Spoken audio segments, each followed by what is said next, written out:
선교문학 독자 여러분, 안녕하세요. 목소리로 듣는 선교문학 5번째 시간입니다. 선교문학 응답. 엠마오로 가는 두 제자. 내가 필진으로 있는 중국 어문선교회에서 발행하는 중국을 주께로가 200호를 맞았다. 중주가 짧지 않은 세월을 참 잘 달려왔다는 생각이 든다. 그리고 그것은 끊임없이 자신을 쳐서 주님께 복종시키며 헌신해온 분들의 노고가 있었기 때문이다. 우선 중국을 주께로를 창립하고 지금까지 지켜온 대표인 박성주 장로님 부부의 헌신이 있었다. 다음은 실무를 맡아 일해온 총무님과 간사님들, 특별히 중국을 주께로의 편집장인 차하경 간사님의 수고가 있었기에 가능한 일이었다.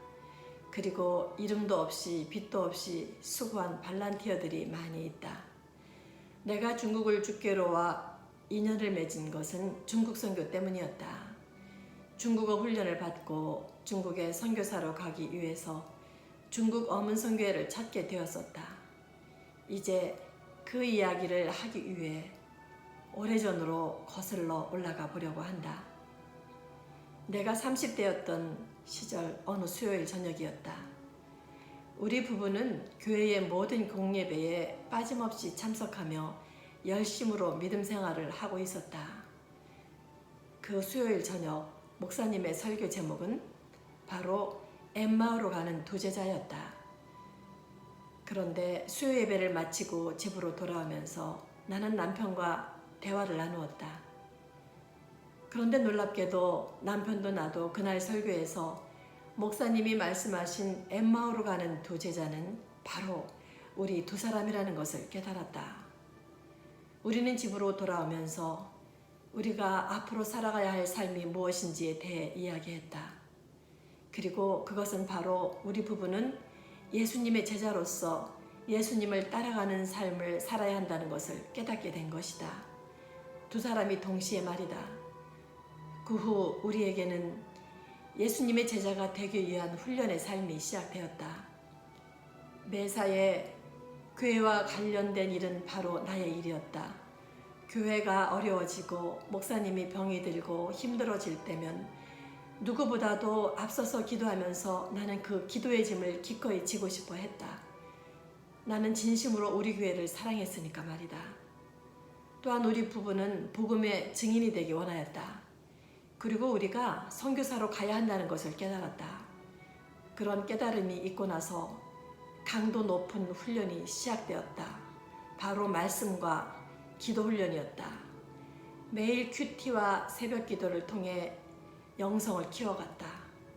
당시 우리 가족은 노원구 상계동에 있는 벽산 아파트에 살고 있었다. 그리고 교회는 동부이천동의 온누리교회를 나가고 있었다.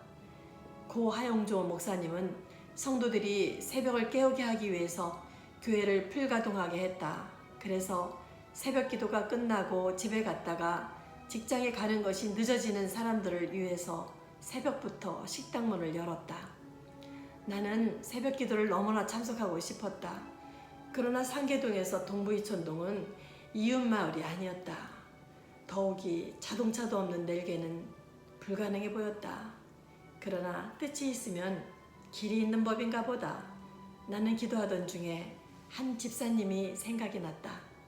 매우 신실한 여 집사님인 그분은 의정부에 살고 있었다. 나는 그분에게 전화를 걸어서 새벽 기도에 우리 같이 나가자고 제의를 했다. 그분도 당시 간절한 기도 제목이 있었던 터라 그렇게 하기로 하였다. 집사님은 새벽에 자동차로 의정부에서 상계동 우리 집에 와서 나를 태우고 온누리교회로 갔다. 실로 당시 너무도 사모하는 기도 생활이었다. 새벽 기도를 마치면 집사님은 혼자 의정부로 돌아가고 나는 교회에 남아서 충분히 기도를 했다. 나는 집으로 돌아가지 않아도 되었으니까. 교회 식당에는 권사님들이 따뜻한 쇠고기 무국에 흰 쌀밥을 만들어 놓고 기도 마치고 나오는 성도들을 기다렸다. 김치와 김, 쇠고기 무국 이런 정도의 간단한 아침이지만 추위를 녹이고 부르짖고 기도하느라 쏟은 에너지로 인해 허기진 배를 채워주기엔 너무나 훌륭한 식사였다. 그리고 나서 나는 당시 받고 있던 선교훈련을 받으러 갔다. 바로 중국 어문선교회에서 하루 종일 중국어를 배우는 것이다. 선교훈련의 일환으로 중국어 훈련을 받으러 다닌 것이다. 그런데 모든 훈련이 그렇듯이 훈련을 받기 위한 준비 역시 훈련이라고 할 수 있다.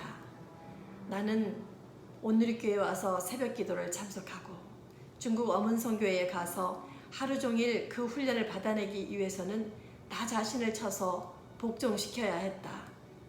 새벽 2시에서 3시 사이에 나는 졸린 눈을 비비고 일어났다.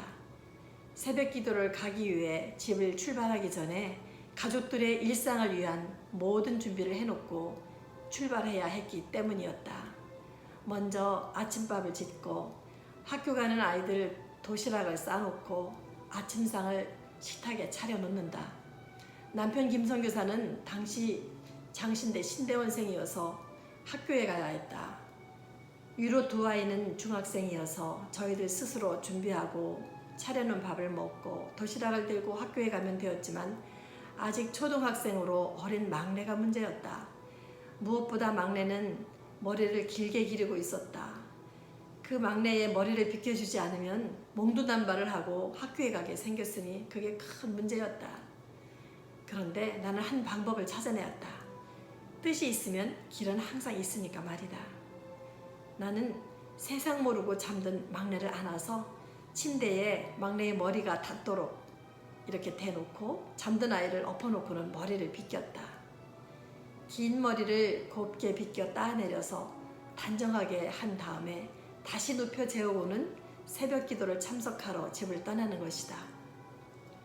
복음을 전하기 위해 부름받은 제자가 되는 길은 그래서 쉬운 길이 아니다. 무엇보다도 부지런해야 한다. 게으르고 잠자기를 좋아해서는 결코 갈 수 없는 길이다. 왜냐하면 기도하지 않는다면 제자의 길은 이미 갈 수 없는 길이기 때문이다. 기독교 역사 속에 기도하지 않은 사람을 하나님이 쓰신 적이 있었는가를 찾아보면 기도의 중요성을 잘 알 수 있는 일이다. 제자의 길은 먼저 기도 훈련부터 시작되어야 한다. 기도해야 믿음의 은사를 비롯한 각양 사역에 필요한 은사를 받을 수 있고 기도해야 성령의 충만함을 받고 능력을 받을 수 있다. 엠마오로 가던 두 제자인 나와 남편 김선교사는 선교지에서 비자 제안을 받아 다시 우리의 예루살렘인 고국으로 돌아왔다. 그리고 변함없이 복음을 전하는 삶을 살기로 결단하고 있다. 최근 인테리어를 마친 지은나 교회는 그래서 필요해진 것이다. 전도에서 훈련하여 엠마오의 두 제자 같은 제자를 키워내야 하니까 말이다. 그래서 오늘 하나님은 또 무슨 일을 하실지 무척 기대가 된다. 아울러 오늘의 내가 있기까지 함께 해주었던 중국 어문선교회에 감사드린다. 그리고 내가 쓰고 있는 선교문학이 중국을 주께로에 실리는 것 또한 내게는 아주 큰 기쁨이다. 주님 오시는 그날까지 중국을 주께로가 발앙되기를 간절히 기원한다. 누가복음 24장 13절로 14절 말씀. 그날에 그들 중 둘이 예루살렘에서 25리 되는 엠마오라 하는 마을로 가면서 이 모든 된 일을 서로 이야기하더라. 누가복음 24장 13절로 14절 말씀. 목소리로 듣는 선교문학 5번째 시간이었습니다. 여러분 재미있게 들으셨어요? 다음 시간에 또 뵙겠습니다. 안녕히 계세요.